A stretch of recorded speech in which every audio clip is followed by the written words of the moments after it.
संत रामपाल जी महाराज से जुड़े हुए पूर्व आईएएस अधिकारी से जब ये पूछा गया कि संत रामपाल जी महाराज तो अभी जेल में हैं, तो देखिए पूर्व आईएएस का क्या कहना है इस सवाल पर।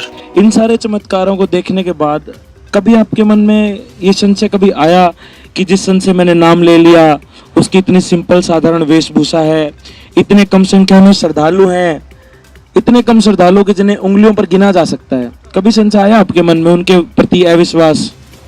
ऐसा है कि अविश्वास तो नहीं हुआ, लेकिन शंकाएं जरूर हुई, खास तौर से जो महाराज ज्ञान बताते थे, क्योंकि नया ज्ञान था। महाराज जी कृपा होती थी, हम घंटों बैठे रहते थे उनके चरणों में, चरण सेवा करते रहते थे और वो हमारे ऊपर ज्ञान की वर्षा करते रहते थे।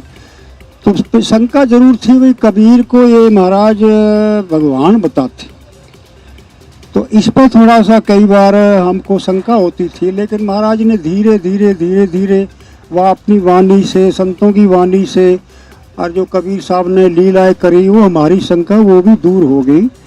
मतलब कभी अविश्वास नहीं हुआ, शंकाएं हुई, शंकाएं हमने दूर भी करवाई। महाराज से बिल्कुल फ्रैंकली बात करते थे जी, ये कैसे, और महाराज जी उसका बखूबी हमारी तसल्ली के मुताबिक जो है ना उसको जवाब देते थे।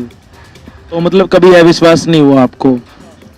आप एक कितने बड़े पद पर रहे हैं, जिम्मेदार पद पर रहे हैं।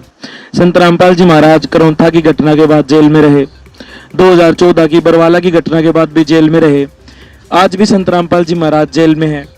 आपको अभी भी कभी भी उन पे अविश्वास नहीं हुआ? आज तक आपने ये नहीं सोचा कि कुछ मैंने गलत निर्णय तो नहीं ले लिया?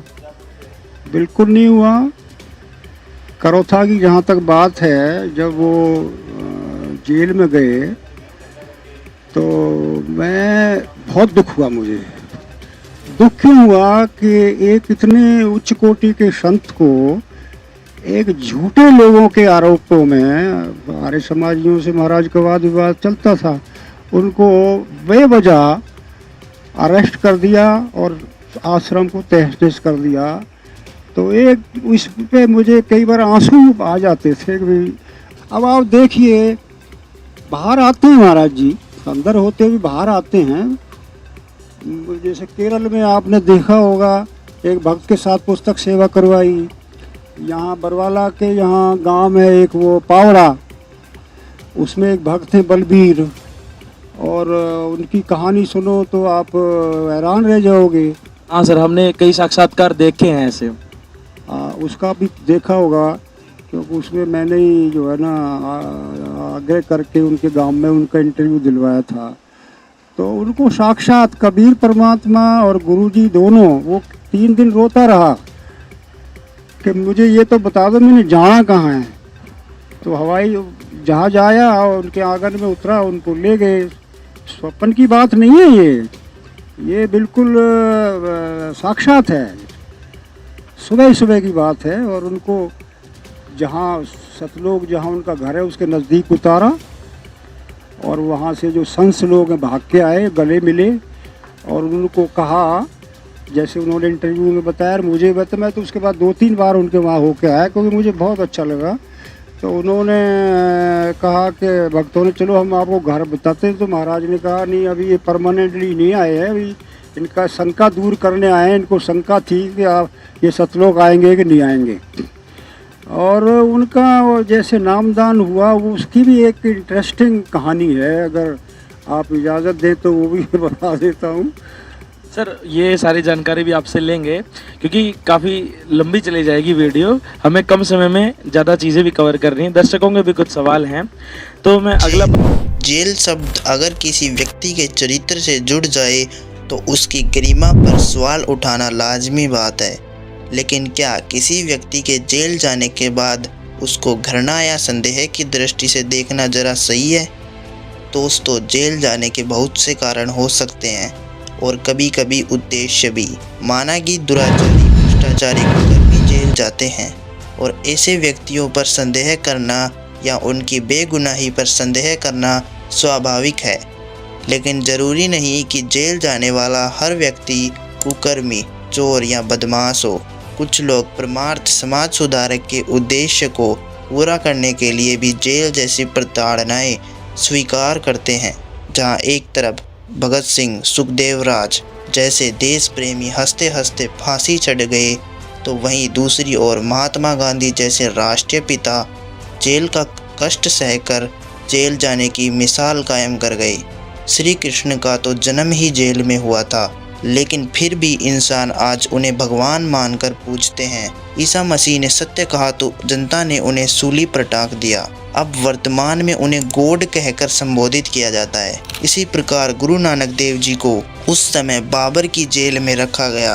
दोस्तों, वास्तविकता तो यह है, जब कभी भी किसी महापुरुष ने जनहित में किसी सत्य को उजागर करके जनमानव को सच का आईना दिखाना चाहा, तो उसी जनता के द्वारा उन महापुरुषों को प्रताड़ित किया गया। ठीक इसी प्रकार वर्तमान में संत रामपाल जी महाराज भी एक महापुरुष की भूमिका निभा रहे हैं और सभी को नई चेतना प्रदान करके आध्यात्म के पूर्ण रहस्य को उजागर कर समाज को बहुमूल्य सत्य ज्ञान प्राप्त करा रहे हैं। लेकिन भोली जनता के द्वारा इतिहास में की गई गलतियों को फिर से दोहराया जा रहा है और उन उपकार के कार्यों में सहयोग के बजाय आलोचना शुरू की जा रही है। संत रामपाल जी महाराज का गुनाह बस इतना है, अपना संपूर्ण जीव न्योछावर कर जनता की भलाई सोची। उन्होंने घर परिवार में सक्षम होते हुए भी अपना संपूर्ण जीवन सौंप दिया और उस परोपकार्य शिक्षा विभाग के चलते इंजीनियर की नौकरी को त्याग कर मानव समाज को दुखों के चंगुल से छुड़ाने के लिए घर घर तक सतभक्ति का संदेश पहुंचाने की ठान ली। दोस्तों, संत रामपाल जी महाराज ने सतभक्ति करना बताया, जो अनादिकाल से किसी भी गुरु ऋषि संत महंत को समझ में नहीं आया और ना ही कोई समझाने और बताने में सक्षम रहे। इसी के परिणाम स्वरूप नकली धर्म गुरुओं की अज्ञानता की सच्चाई जनता के सामने आने लगी। इससे बौखलाकर सब संत रामपाल जी महाराज के खिलाफ साजिश रचने लगे। संत रामपाल जी महाराज ने सभी धर्म गुरुओं के पवित्र सदग्रंथों जैसे वेद, शास्त्र, गुरु ग्रंथ साहिब, बाइबल आदि का अध्ययन किया और ये पता लगाया कि आखिरकार असली सतभक्ति और मंत्र क्या है, जिससे मनुष्य सुखी भी होंगे और पूर्ण मोक्ष, पाप कर्म, जन्मकरण के भयंकर दुखों से पूर्णतः छुटकारा पा सकेंगे। यह रहस्य संत रामपाल जी महाराज के अतिरिक्त कोई नहीं जानता, जिस कारण वर्तमान के नकली संत, महंत, कथाकार और अज्ञानी धर्म गुरुओं को अपना पतन प्रत्यक्ष दिखने लगा। अपने धर्म गुरु की झूठी दुकानें बंद होते देख इन अज्ञानहीन संतों ने संत रामपाल जी महाराज की आवाज़ को पूरी तरह दबा दिया। वो हर प्रयास किया जिसका परिणाम आपके सामने है। सतगुरु पृथ्वी पर संघर्ष करके समाज को सत्य ज्ञान से अवगत कराने के लिए आते हैं और समाज उनको गालियाँ देते हैं, जेल में डाल देते हैं। दोस्तों, इस वीडियो के माध्यम से हमारा ये आग्रह है कि मीडिया जनता की ना मानते हुए सच्चाई से अवगत होए। एक शराबी बालक अपने पिता ने भी पीट दे, पर पिता का हाथ नहीं उठा करता बालक की तरफ। ठीक है भाई, होशमा होगा जब आप पर नमस्ते करेगा। तो ऐसे ही जब आप सभी शुरू में सब विरोध किया, गांव में हमारे साथ विरोध हुआ, जहां भी गए इसको ये कर देंगे, इसने हमारे देवता बंद करवा दिए, इसकी टांग काट देंगे, पता नहीं क्या सुनने को मिला, संघर्ष इतना करना पड़ा। अब उनकी वो भांग उतर गई। अब वो यहाँ दंडवत करते हैं आकर के जो विरोध किया करते थे और गुणगान करते हैं, हम तो बर्बाद हो जाते हैं जब आपकी पालक की शरण नहीं मिलती। तो एक दिन पूरा विश्व ऐसा ही होगा। हमने कोई किसी से द्वेष नहीं। कबीर साहब कहते हैं, जो तोकू काटा बोवे ताको बो तो फूल, और तोहे फूल के फूल है वाको है त्रिशूल। और फिर हमारे साथ समर्थ है, फिर हमने किसी के साथ गिल्ला भी क्या है, जो मालिक साथ रहना चाहिए। तो संसार तो फिर आपके साथ हो लेगा, जिसके साथ भगवान है तो हमारे साथ कबीर भगवान है। पुण्यात्माओं, आप तो बालक हो, परमात्मा के जो प्रयत्न थे आज से सन 1398 से सन 1518 तक 120 वर्ष तक, ये दास उनमें से गुजरा है अब वर्तमान में। और दास को तो 20 वर्ष ही हुए हैं। 20 वर्ष में कितना संघर्ष देख लिया इस सच्चे ज्ञान को आप तक पहुंचाने के लिए। 21 महीने जेल भी रहना पड़ा निर्दोष को। झूठे लोगों ने अफवाहें फैलाकर, झूठे मुकदमे बनवा के मेरे साथ आपके 30, 40, 50, 60 भक्तों को भी यातना भुगतनी पड़ी आपके लिए, ताकि आप तक ये ज्ञान किसी तरह पहुँचे। और फिर भी गांव में, नगर में जो दास ने प्रचार किया, वहाँ कितना संघर्ष और कितनी यातनाएं झेलनी पड़ी। 20 वर्ष से मैं परिचित हूं और जो 120 वर्ष रहे उनके साथ के हुआ था। आपके लिए भटक रहे हैं, वो आपके पिता हैं।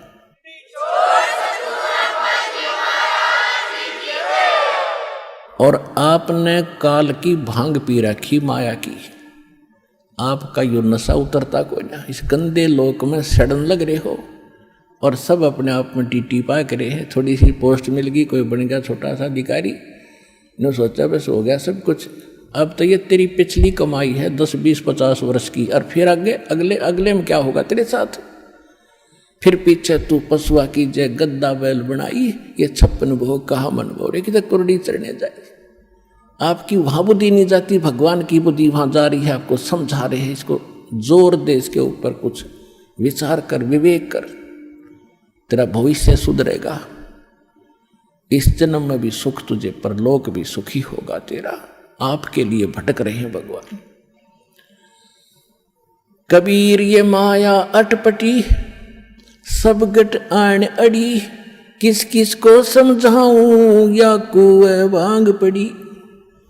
21 ब्रह्मांड में यह भांग डाल रखे इस कुएं में। जिसने इसका जल पी रखा, सब एक जैसी भाषा, एक जैसे विचार और एक जैसी गतिविधि रखते हैं।